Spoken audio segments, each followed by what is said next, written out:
An improbable run to the Cup Final for the Florida Panthers. Unless you ask Florida, what can the Wild learn from the Panthers' trip all the way through the postseason? We discuss on today's episode of Locked On Wild. You're Locked On Wild,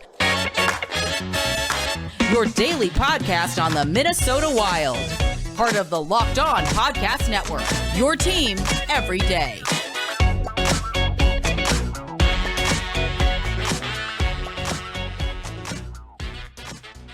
Welcome into another episode of Locked On Wild, your daily Minnesota Wild podcast, part of the Locked On Podcast Network, your team every day. Thank you, as always, for making Locked On Wild your first listen each and every day. Make sure you subscribe on YouTube and your favorite podcast platform so you don't miss out on any of our videos and episodes throughout the week. On today's Memorial Day edition of Locked On Wild, Alex Micheletti joins us as we talk Florida Panthers. What can the Wild learn from this improbable run to the Cup Final by the 8-seeded Florida Panthers? My name is Seth Topol, your daily Minnesota Wild insider, as mentioned, joined by Alex Micheletti today. Want to welcome in everybody listening for the first time. If this is your first time listening, we're glad to have you along and hope you tune in to Locked On Wild throughout the rest of the offseason. If you're one of the everydayers who listens every single day of the week, we're glad to have you back. It is Memorial Day, so we are giving you an episode to enjoy, whether it be checking those ribs out on the grill, in the car on the way up to the cabin, on the way back to the cabin, whichever time you choose to listen. We got some content for you here today. Alex, we're talking about the Florida Panthers because the secret's out. The Panthers have made their way all the way to the Stanley Cup Final after sweeping the Carolina Hurricanes.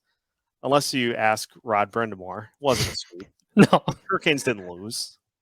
They didn't lose 4 games, but it can't be called an accident anymore because the Panthers they thoroughly outplayed the Hurricanes for large stretches of that series.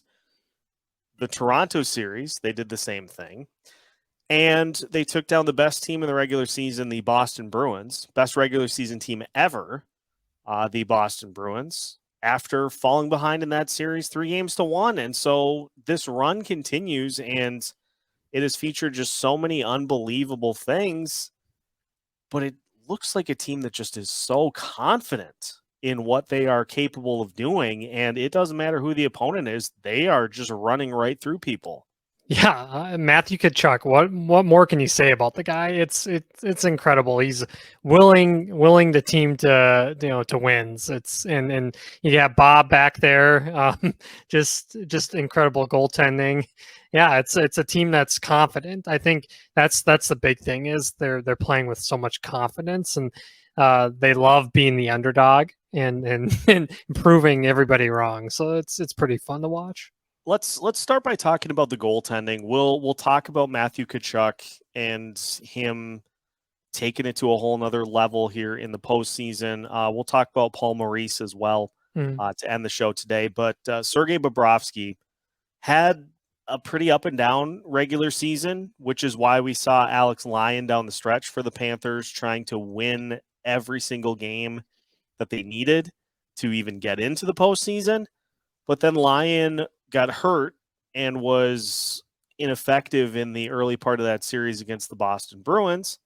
Re-enter Sergei Bobrovsky, and all of a sudden now he's 11-2 in the postseason and has had just some dominant performances. And so I guess from the Wild perspective, the lesson here is that you maybe have the one guy that you lean on to get you through a majority of the season, but having 2 goalies that are capable of stepping in really, really helps. Yeah, and picking when to go to the right goalie. That's when they think they can look back at, Lyon's healthy, but stick with Bob, and that's gotten them this far for sure. It's been quite the turnaround for Bob. I mean, he was the worst regular season goaltender, and then in the playoffs, I think losing his job, I think really, motivated him, to say, hey, I'm getting paid 10 million, that's they gave me all this money because of my skills. And so, yeah, it's just the saves he made against Carolina. It was like, oh my goodness. And to win that 4 overtime game to start the series, that I think psychologically that just took Carolina out of it. Yeah, the 139-minute, 47-second performance for Bobrovsky, in which he had 63 saves on 65 shots, and just he followed that up with a 37 of 38, then a 32 save shutout, and then the one game in which Carolina was able to get some goals past, 36 of 39, so 3 goals allowed. But in the entirety of the series, 6 total goals in the 4 games, and that followed a pretty stellar performance against the Toronto Maple Leafs and some pretty darn good work against the Boston Bruins. And so hot goalie, yes, is a big part of having success in the postseason, but it's also having a guy that has done it in the postseason before. But this is what Bobrovsky does. He did when he was in Columbus against the Tampa Bay Lightning, and so he's just doing it again in a different uniform.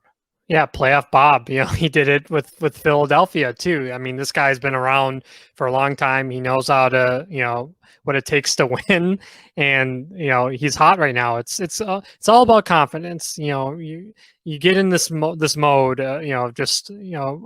He's lights out. And you could tell versus Carolina too. He was really frustrating some of the guys. Sebastian Aho, one of the best players, one of the most underrated players in the league. He was taking penalties, getting frustrated. Just Bob was making everything. Stopping shots from the point from Brent Burns. I mean, that game, I think what was it, game 3 too, where a puck went off a skate and then the puck was like halfway over, and that was like one of the saves of the playoffs. It was just incredible. So being able to lean on a guy that has that postseason experience, but also that confidence, as you alluded to, and so looking a little further down the road to the guy that the Wild expect will be that franchise guy in Jesper Wallstedt, he definitely looks like he's got the confidence. Mm-hmm. And so that is a major part of it. When the Wild get to that point, is you want to have some postseason experience on the roster, but also you want your guy to be the one that steps up and takes charge of that moment. Yeah, 100%. And you want Jesper to be ready too. You don't want to rush him. He's still so young, and goalies, it can take a little bit longer than than your forward or defenseman. Just a lot of the European goalies, they have to get used to playing North American style hockey too, and so let Jesper cook again, and keep building that confidence. And he knows he's the top goaltending prospect in the world, or in the in the NHL, AHL. It's really nice to see him getting experience with Sweden and the World Championships too. It's a mixture of talent in that tournament. You have some young guys, but you also have some older guys that haven't played a whole lot of international experience, but they give people a chance to play, because a lot of the players just want to take the off season off. It's a unique mix, and the team USA is doing really well, and so is Sweden. So yeah, it's an exciting tournament. In Bob we trust, in Jesper we will come to trust. It also helps to have a superstar player really take over, but it hasn't just been Matthew Tkachuk. There have been plenty of guys that have stepped up, and so we'll look at next the balance of superstar taking the lead and the rest of the cast being able to follow said lead as we continue today's episode of Locked On Wild after this. For a championship team, it's all about making sure every player is a perfect fit. It's the same when it comes to your vehicle. Every part needs to fit just right. So the next time you need parts and accessories, head to eBay Motors. With eBay Guaranteed Fit, you can be sure every part you need fits right the first time around. Just add your ride to My Garage and look for the green check to know the part will fit or your money back. Because just like in sports, confidence is the name of the game when you shop on eBay Motors. And with over 122 million parts to choose from, you'll be back in the game in no time. After all, it's easy to bring home a win when the right parts are guaranteed. Get the right parts, the right fit, and the right prices on ebaymotors.com. Let's ride.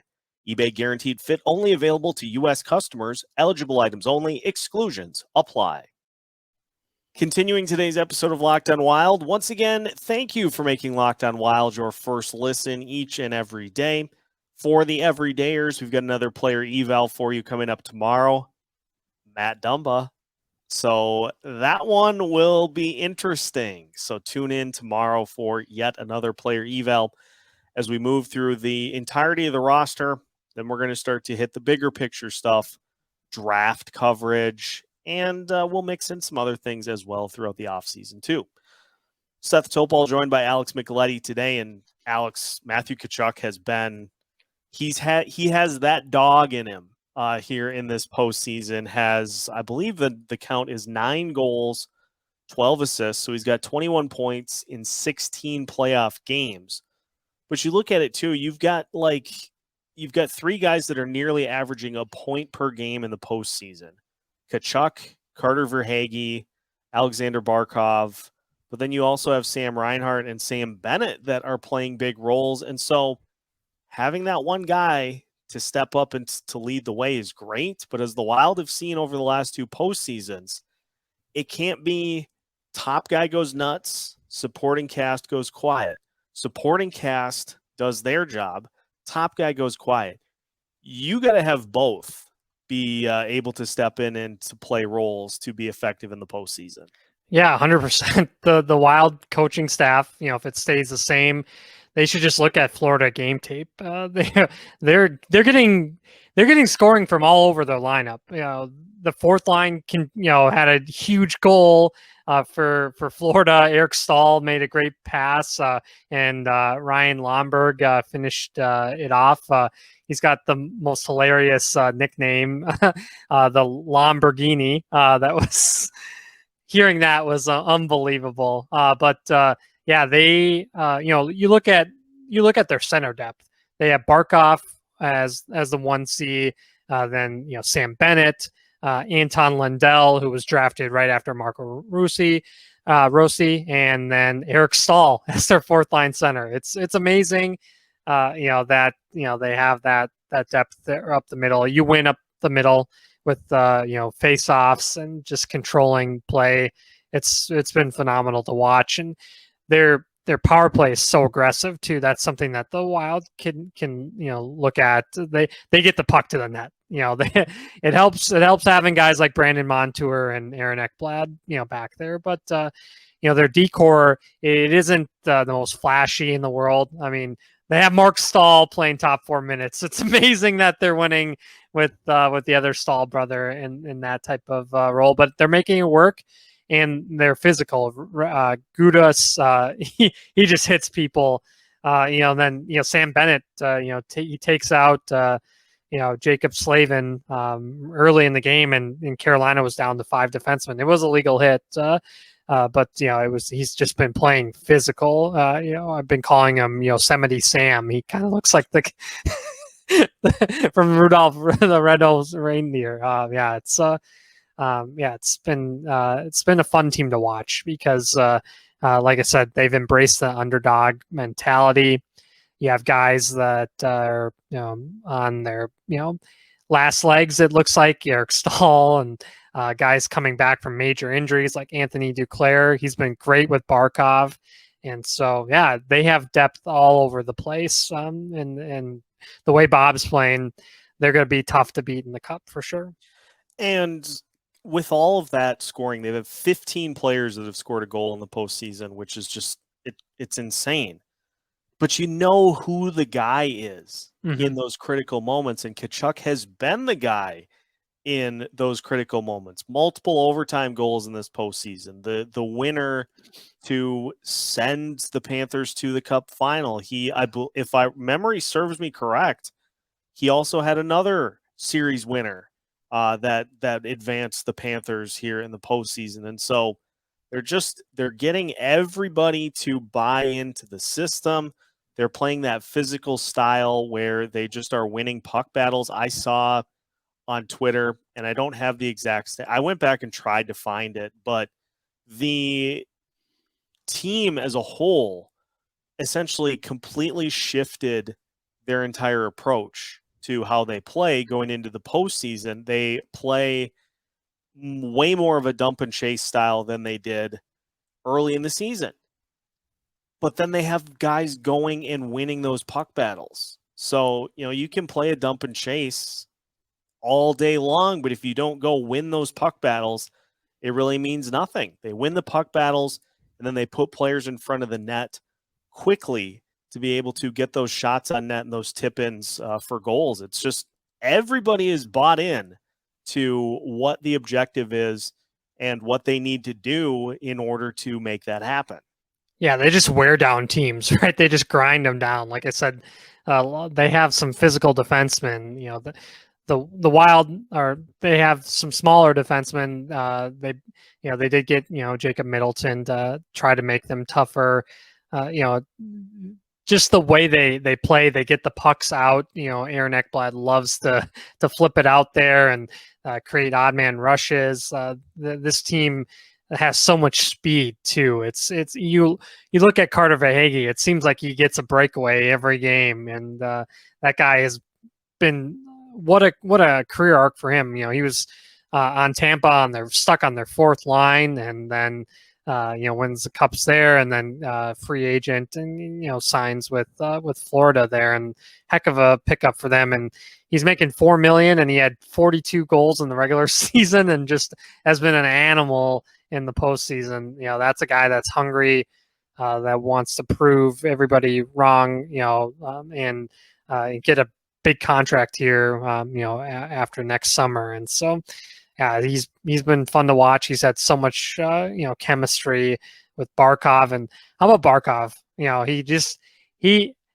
He goes unnoticed sometimes out there, and he can be quiet, but he has goals like he had in Game 2 where he goes fake in between the legs, and just it was unbelievable. That guy is so talented. His reach, it's incredible. You see him out there, and it's like, what is this? It's incredible. He's just winning every puck battle, amazing in the face-off dot, and like we've seen with the Wild struggles. If you can't win face-offs, it really hurts you. And just trying to get possession and keeping possession, it is so huge in the postseason. Yeah, that's the big, I think, takeaway here is that the Wild need to. They've got good centers for a bottom six, and Joel Eriksson Ek, I think, is capable of being a 2C. He hasn't really before this year been asked to do that. I think he's more than capable of doing it.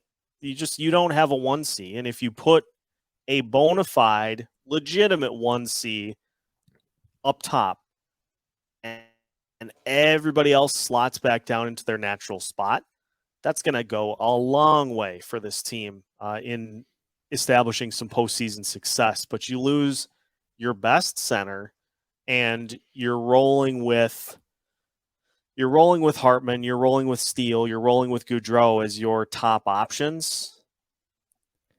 And again, it's not a slight on Gaudreau or on Hartman. I like those guys. They're good players.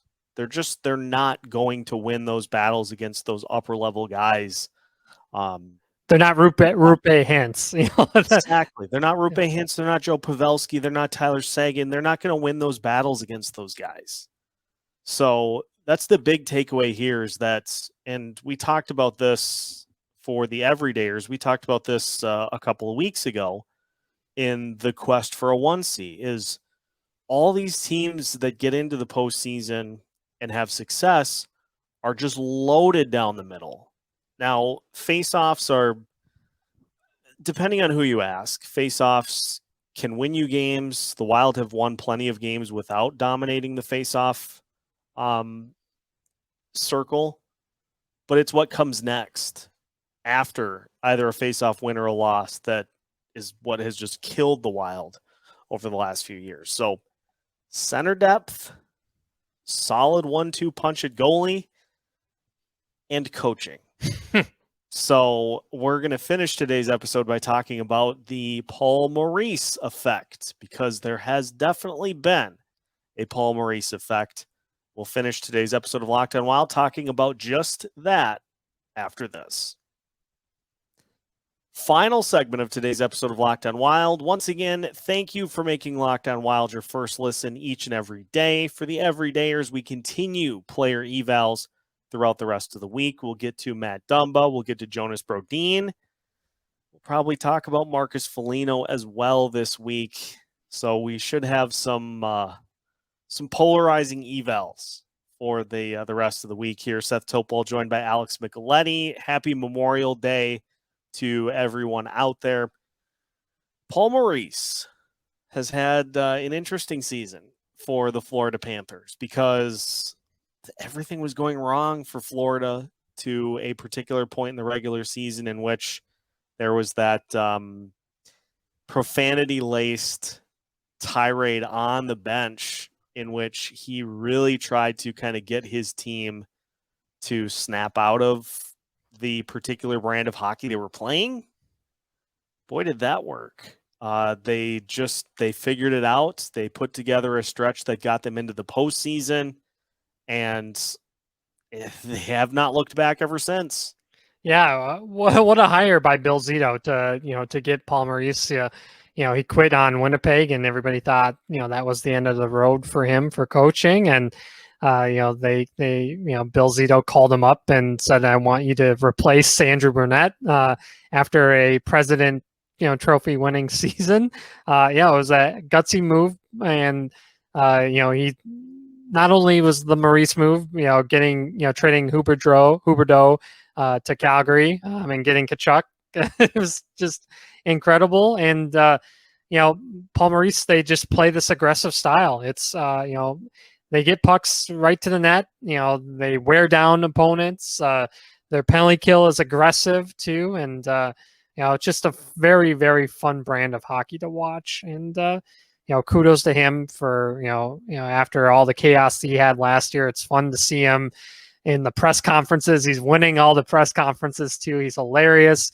He's hilarious during the interviews on the bench too, saying, we're going to get a call here soon. Hopefully we get our 5-on-3. He's been, joking with Jackie Redmond. It's been fun to watch. And, it's something Dean can learn from too, is, Dean's had a couple tough years in a row here with just losing composure, in after game press conferences, or pre-game conferences during the games too, and just making adjustments too, not being stubborn. And so that's the guy he can watch for sure. You need a coach that coaches. No. And that is going to sound like a slight, but I mean it in that sense, because that was one of the things too, in regards to the Panthers changing and playing much more of a dump and chase style than they did to start the season. They were near the bottom in the NHL in terms of actually using the dump and chase. And it's not the end all be all. There are, you can do the dump and chase. You can do just controlled zone entries. There are plenty of ways to get into the offensive zone, but Maurice, in his introductory press conference, said it's going to take us a little time to kind of figure out what we want to do. And so took the early portion of the season, but then saw that things weren't working and made some big changes, some philosophical changes to how the team performed, and they have worked out tremendously well. And I think that's where a coaching staff kind of for instance, for the Wild, gets lulled into a false sense of security is, well, you're winning, so you don't really need to change anything. Not only that, but when Gerard Gallant got fired by the New York Rangers, and they said the reasoning in that Gallant has a set style that he plays, and it's very much, this is how we play. If you find a way to beat us, we'll tip your cap, but then we're going right back to it. And as soon as they said that, that was on, I think it was on Sirius satellite radio, which, by the way, you can also find Locked on Wild on now. But they were breaking it down. And as soon as they said that, I was like, that's Dean. We know a team in the West. Yeah. Like, Spitting image. It's just, and getting the young guys incorporated, and giving them a chance, because that's going to be huge for the Wild in these next 2 seasons with buyout still causing issues with them being able to afford players. And so they're going to need entry-level guys to step up, and he's going to have to trust some of the young guys here. If this is Marco's, this is his year. If he doesn't put up, then he's gone. I think, and they're going to have to give him time. You look at the other guys in his class that have been playing a lot, and they've been playing in the playoffs. Well, I mentioned this guy earlier, Anton Lundell. He's the third line center for Florida. He's been playing amazing, and he was picked right after Marco. And so, I think that could be one that the Wild will regret for a long, long time. Just the way that the player that he's turning into. And you have Seth Jarvis that, we saw had a breakout playoff.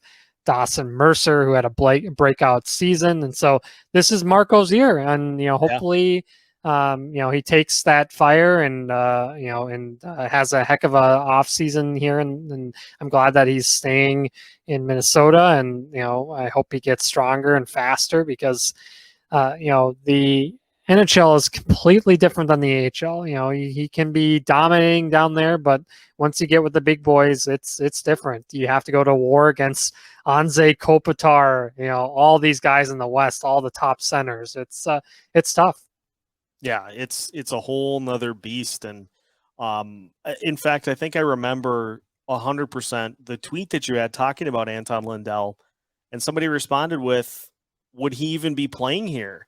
And that's a valid question to ask, because it's a coaching staff that just leans so heavily on those veteran guys, but you have to be willing. I think that was why seeing Brock Faber play in the postseason was so refreshing. Mm-hmm.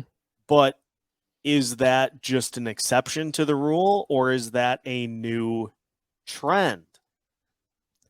It's going to have to be it's going to have to, or else, they could be in some real trouble if, they don't play some of these guys. And so you just have to give them a chance. And if they burn out, then back to Iowa, yes. And there will be some hungry guys down there and in Iowa that will want to play.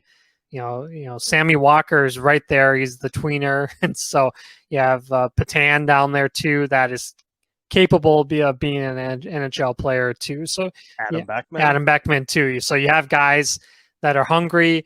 They are ready to, fill some spots, and, we'll see if a veteran gets moved, Marcus Foligno maybe. So we'll see. They're, to create more cap space. So yeah, it's going to be very interesting here as we get, closer to the draft in a couple of weeks. I can't believe we're getting there. This offseason moves fast, doesn't it? No kidding. And to bring it full circle, the point that we are hammering home is that Bill Guerin should be taking a lot of notes. Dean Evison should be taking a lot of notes as to what we've seen from the Florida Panthers, because they play a style that you feel like the Wild want to, but they just are playing it so well.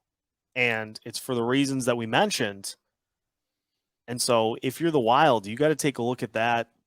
You got to take a look at what they're doing right, and you have to try to find a way to incorporate some of that into what you're trying to do going forward. And I know it's the center depth is not something that they're going to be able to take care of overnight, but it has to be addressed. And these are things that you just have to continue to add to the arsenal as you move forward towards this legitimate cup contention run in a couple of years, once these cap hits are down to like 1.6 million total in a couple of years.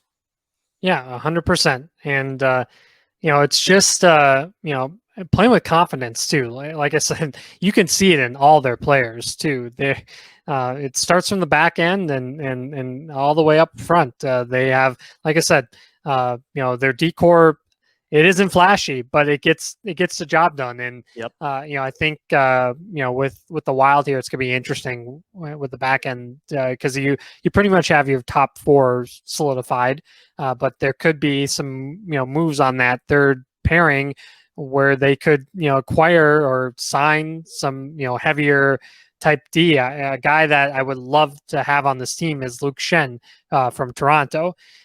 He would be the absolute perfect fit. He's the perfect playoff defenseman. He's rugged. He's big. He's physical. He's a stay-at-home guy, and I think he would solve a lot of problems for the Wild back there. When you need a guy to be physical, you have him there. He's responsible. He can protect some of your young forwards, and have that veteran presence in the locker room. And so you might be able to sign him if you can move an Alex Goligoski, move a John Merrill. You move some of these guys that don't really have a future with this team and weren't playing the playoffs. And when Merrill did play, it was a mess. And so yeah, it's he could be this summer's Dmitry Kulikov, and hopefully you call up a team like Anaheim, you call up a team like Arizona, but who knows if Arizona is going to who knows with that mess. And so if players will want to go there, so it'll be interesting summer. A lot of moving parts, and so we'll continue to keep an eye on things. We'll probably do another one of these once we know who is in from the Western Conference. It's entirely possible by the time this episode airs that Vegas has won. It's possible that Dallas keeps the series going, and so once we know that definitively, we'll probably do another one of these to see what we can learn from the Western Conference half of the Stanley Cup Final. But just trying to throw some things out there that the Wild can take notes on to try to break this first round losing spell.